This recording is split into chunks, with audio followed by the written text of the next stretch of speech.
สบายดีตอนคล้ายๆแรงทุกคนก็มาพบกับแต่ไม่ติมน้อยเนาะทุกคนเนาะมื้อนี้ก็ว่าสิมาอัปเดตบรรยากาศของมื้อนี้ทุกคนก็ให้ทุกคนได้เบิ่งได้เห็นบรรยากาศมื้อนี้แล้วก็มื้ออื่นเช้าเนาะทุกคนเนาะก็มาติดตามมาชมกัน บรรยากาศทุกคนฝนตกมาจากภูพุ่นทุกคนเห็นบ่มาแต่พุ่นน่ะฝนตกเขาเจ้ากำลังเอามันมาส่งตอนนี้แต่เมื่อกระติบน้อยก็ซื้อมันอยู่นี่ทุกคน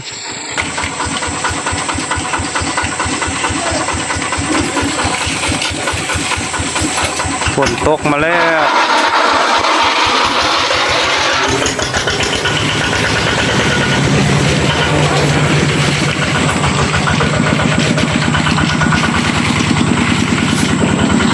น้ำหนักได้2 ต้นกับ490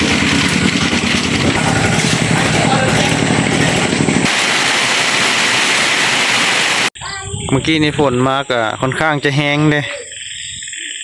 ฝนเศร้าแล้วเขาเจ้าก็ไปเอามันลงลาน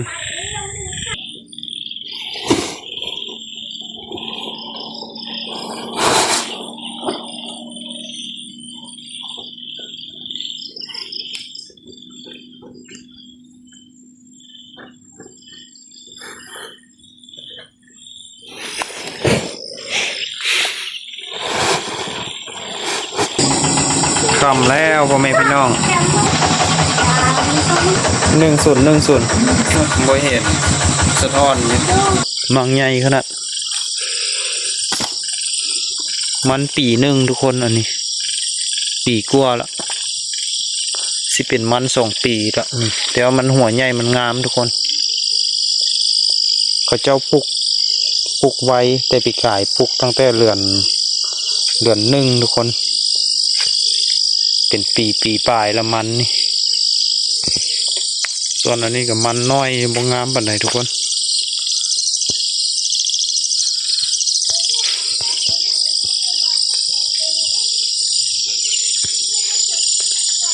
อันนี้ก็หัวบ่ใหญ่ปานใดแต่ก็งามอยู่พ่อแม่พี่น้องก็งามอยู่นี่หัวใหญ่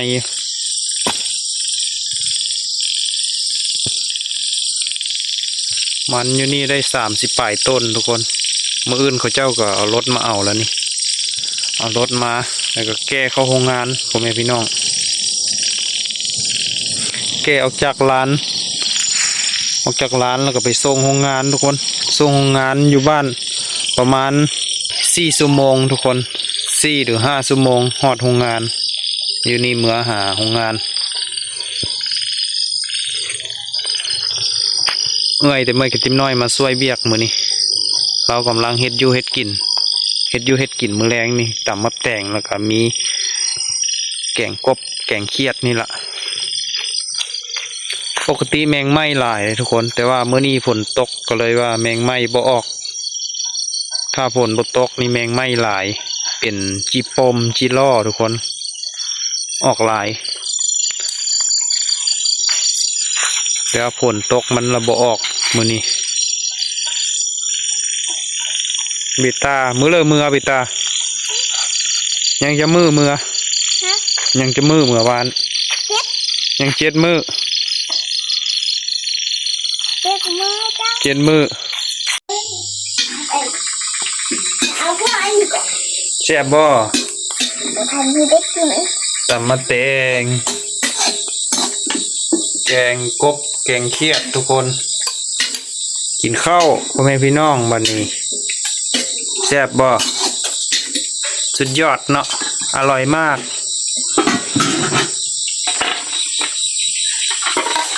ตำมะแตงกินแล้วนอนทุกคนกินตำมะแตงแกงเขียดมื้อเช้าต้มหอย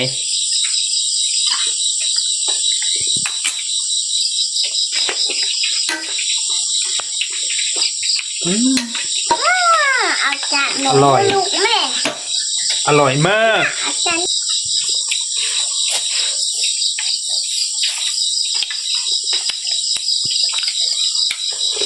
แม่มีเขาบอกว่าเอา เก็บแมงขี้ข้านเขาบอกว่าอันเป็นเขาบอก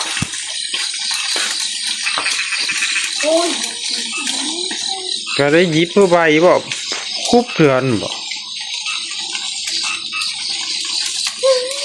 ไปนอนบัดนี้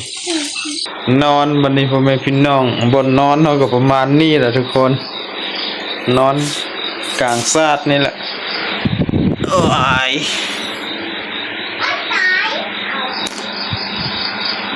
ฮ้อนทุกคนต้องได้ใส่พัดลมแต่เมื่อกี้ติ๊บน้อยก็หากละลุกนอนทุกคนหากก็ลุกนอนมามื้อนี้หน้าตาก็บ่ทันได้ล้างทุกคนสบายดีตอนเช้าเด้อพ่อแม่พี่น้องเนาะก็สิมาเฮ็ดอยู่เฮ็ดกินเนาะวันนี้เนาะทุกคนเนาะจังน้อยเนาะล้างหน้าล้างตาแล้วก็มาเฮ็ดอยู่เฮ็ดกินมื้อนี้บรรยากาศที่ลานมันทุกคน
เราบอกเมื่อเนี่ยเอา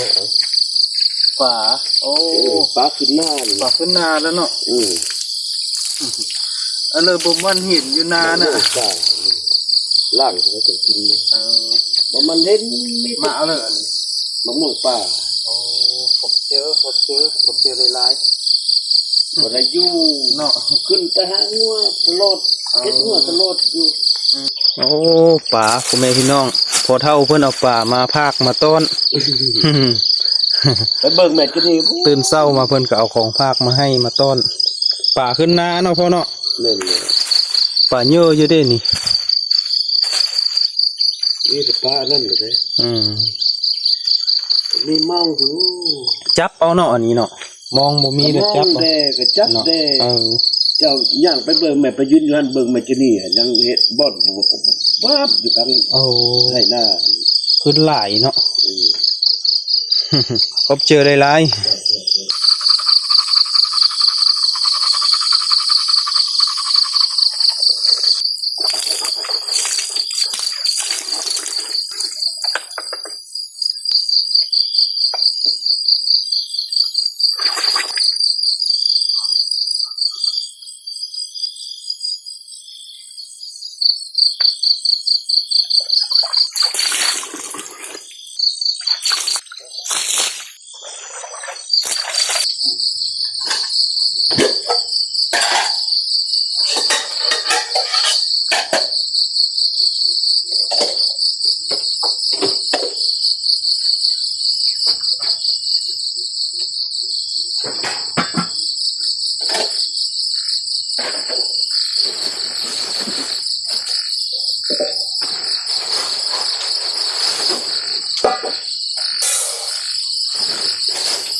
กำลังหุงข้าวพ่อแม่พี่น้อง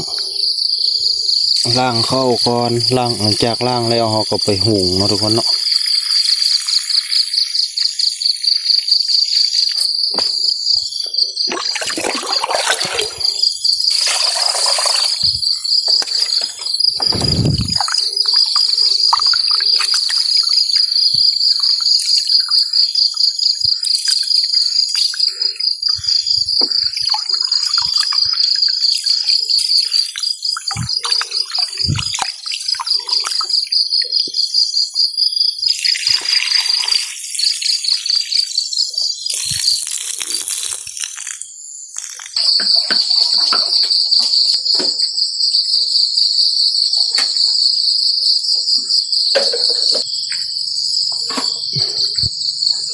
มื้อนี้เฮาสิมาต้มหอยทุกคนหอยอกหอยบาน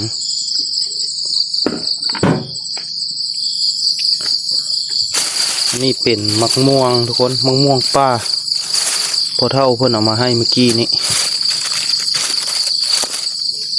น่าจะบานอยู่ทุกคนแต่เมื่อติมน้อยกับบรันได้ซิมอันนี้ก็เป็นปลาอันนี้ก็พอเท่านะเอามาให้เมื่อกี้นี้ปลาขึ้นห้วยขึ้นนาทุกคนเราจับได้ก็เราก็เอามาพากเอามาต้อนบ้านพอเท่าอยู่ไหนนี่เราจับได้ปลาขึ้นนาเราก็เอามาให้แต่เมื่อติมน้อยกินนำ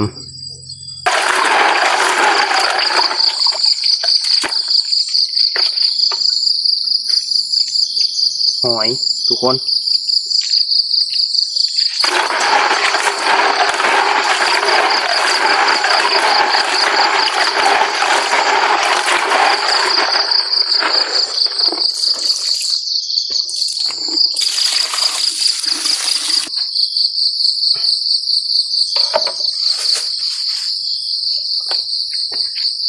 หัวปลามันผมพี่น้อง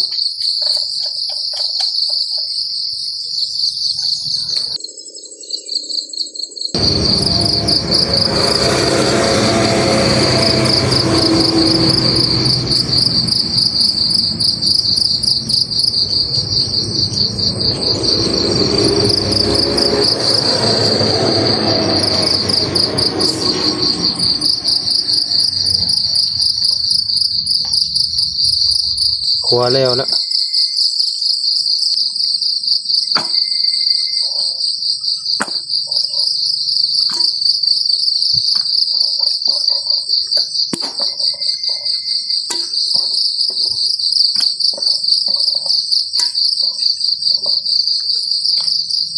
ไข่มัน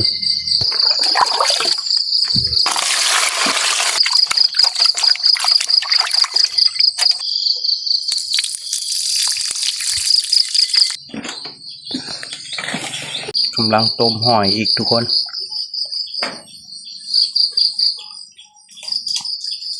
กินข้าวห้องท้องครับพ่อแม่พี่น้องต้มปลา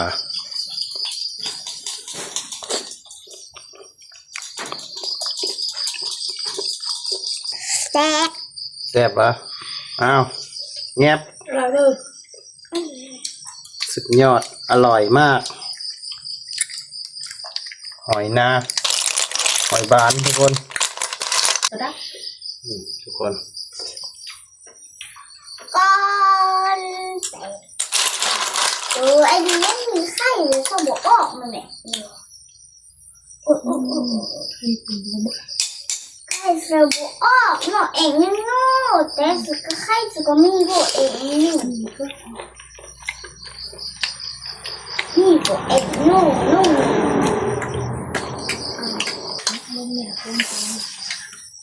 กลัวแมงไหม้พ่อ วันกินบ่ไข่เลือกอ่ะกินบ่อืม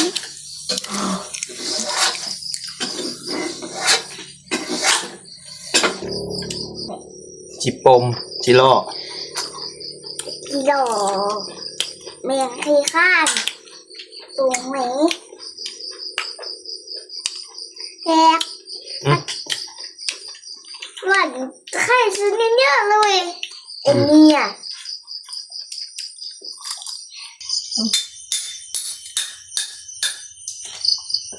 ไข่เต็มท้องเลย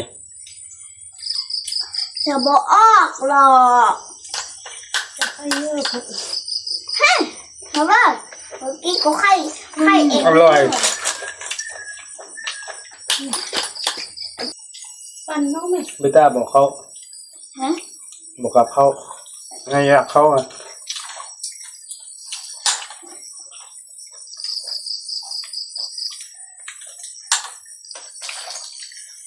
เอาบักตัวนี้ ประมาณนี้นะตัวนึง ตอนนี้กระเจี๊ยบไม่เจี๊ยบเนี่ย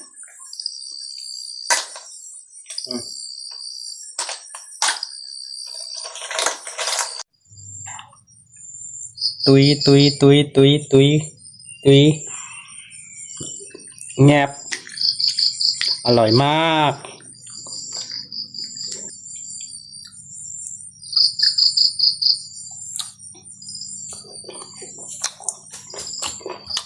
อร่อยมากแซ่บ โจฮะ กินมังไม้อีกอยู่โชว์กล้องคนโตตุ๊บ